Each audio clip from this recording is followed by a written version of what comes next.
আমার কাছে একটা ডাবল চকলেট ফাজ ব্রাউনির অর্ডার আসে।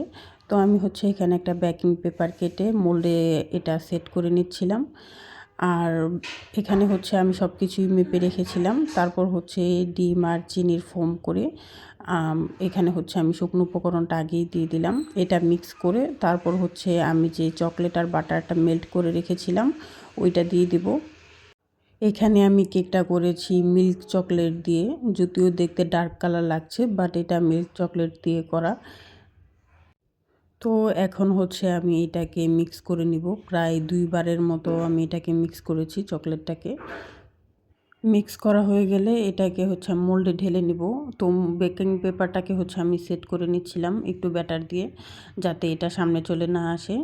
আর এখানে একটা টুথপিক দিয়ে আপনারা এটাকে করে নেবেন, সমান লেভেল করে নেবেন, যাতে ভিতরে কোনো বাবলস না থাকে। আর এখানে চকলেট চিপস নিয়ে নিব, যেটা শুধুই ডার্ক কালারের মধ্যে। চাইলে হোয়াইট চকলেট চিপসটাও দিতে পারেন। আমি এখানে শুধু ডার্ক কালারটাই দিয়েছি। চাইলে চকলেট কেটেও দেওয়া যায়, অথবা যে কোনোভাবে দেওয়া যায়। চকলেট ছাড়াও এটা বেক করা যায়। তো আমি এটা এখন ওভেনে দিয়ে দিব। আর এই যে ওভেন থেকে বের করে আমি এটাকে ঠান্ডা করে নিয়েছি। ঠান্ডা করার আগে এটা কাটবেন না। এখন এটাকে মোল্ড আউট করে কেটে নিব। আমি একটু বড় বড় পিস করব। এটা কিন্তু 16 পিস করা যায়।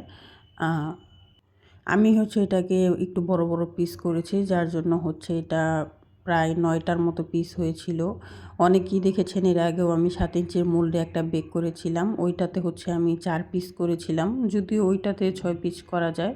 তো এখানে আমি এটাকে বক্সে রেডি করে নিচ্ছি ডেলিভারি দেওয়ার জন্য।